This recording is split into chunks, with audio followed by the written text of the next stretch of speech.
welcome friends, and it could be dangerous work telling you about work, which is where I am wearing this hard hat. But besides work, we'll talk about how to use force displacement graphs in order to find work, and also we'll get into some kinetic energy as well, so get ready. It's sometimes difficult to define work, but we can at least outline what we mean when we're talking about work. Whenever you have work, it's going to involve a transfer of energy. When you are giving energy to something or taking it away, that's going to be a show of work. For example, work done here on the rocket ship. This is going to be causing it to have motion and accelerate. Or let's say a car is driving along and you apply the brakes. The brakes do negative work on the car to take away some of that kinetic energy. So that's also work. Or let's say that you pump this water up into water tower. You're then, once it gets up there, it's not moving anymore, but you've now stored that energy in a gravitational field and you let that water come back out, you get the energy back. Now, the equation for work is pretty simple. That's going to be W equals F times S, where hopefully you know that that S is displacement. And then you should then be able to figure out that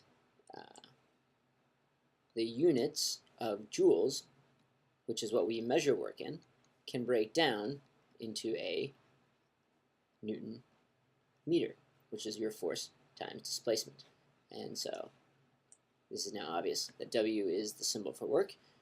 Take a minute, pause it, try this example problem. If I want you to find the work when you have a 290 Newton force pulling an object 3 meters, see what you can do. Now that is just going to be 290 newtons times your 3 meters, and that gives you 870 joules. And one more thing, work is not a vector, has no direction, is a scalar only. The IB will often ask you to look at a graph of force versus displacement and figure out how much work was done. Now if they give you a graph this incredibly simple, you should be high-fiving yourself because that's incredibly easy, because all you have to do is calculate the area of a square. So let's say you've got an 8 Newton force, pull something 50 centimeters, pause it, find the work done. It's just the area under this graph, and you're just going to do base times height, the height being 8 newtons, the base in meters, 0.5 meters, and you are going to end up with 4 Newton meters or joules. You might also be asked to look at a slightly more difficult graph where the force gets larger as displacement goes out, which you might think is rare, but actually pretty common when you're dealing with a spring that obeys Hooke's law.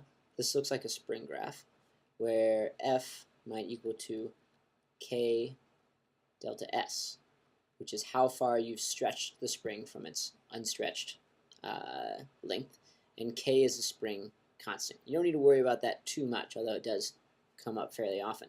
For this situation, all you would have to do is do 1/2 base times height. So let's say we had the same as before. This was still 8 newtons, and this was 50 centimeters. We would have the same situation, except now we would have 1/2 of the 8 newtons times 0.5 meters, and you would end up with only 2 joules of work done in this case. Again, we're just finding the area. Kinetic energy is what we are going to go into after we finish with work, which is right now. And kinetic energy you can think of as the energy of movement. And the equation might be well known to you. You can call it KE, or maybe you want to call that E sub K, but it's going to be 1/2 mv squared, mass times velocity squared. Now those units might look be sort of weird, but they do turn out to be the same thing of joules, same as work. So from this, you could also say, just as a joule breaks down into a Newton meter, it must also break down into a kilogram meters squared per second squared. All the same thing as a joule. Now, also, much like work, you can say that kinetic energy has no direction. It is not a vector, because it's a scalar only, and even if you are an incredibly slow runner, you cannot possibly run so slow that your kinetic energy would be negative. It has to have a positive value, or it may not exist. Now, sample problem based on this drawing, which let's also take a few seconds, maybe pause it, and revel in the awesomeness of this drawing of clearly a giraffe galloping across the Serengeti, catching, what's it doing? It's probably catching snowflakes on its tongue, because it's a crazy day in the Serengeti. Pause it, see if you can solve for the kinetic energy of this giraffe.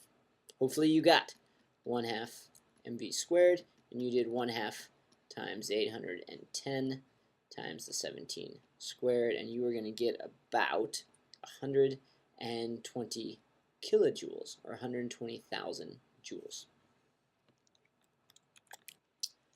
Here is a sample problem. Pause it and see what you can do. Now, clearly the drawing is not as good as the last one, but it's kind of like the old saying goes, you can't have a giraffe galloping through the Serengeti licking snowflakes every day. Now, let's say we want to do the part with work and KE first. We are going to start by saying all that work in this case is going to be turned into kinetic energy. This is going to be the force times the displacement. It's going to equal to 1/2 mv squared, and we're going to put in our force of 240 newtons. We've got our displacement of 5 meters, 1/2 times the mass of 150 kgs times our velocity squared. You then turn this into 1200 joules, and then you work this out. This is going to be, I believe, 75 v squared, and then this turns into, I believe, square root of 16 is v squared, and you end up with a 4.0 meters per second equals your velocity. Now, the same thing can be done through the acceleration. I'll skip to the end of that. Now, hopefully this last part over here in the lower right corner is clear enough to show you how you would get the exact same thing if you use Newton's second law, and then you use this equation of motion, both in your data booklet, to find the velocity, and you get the exact same answer.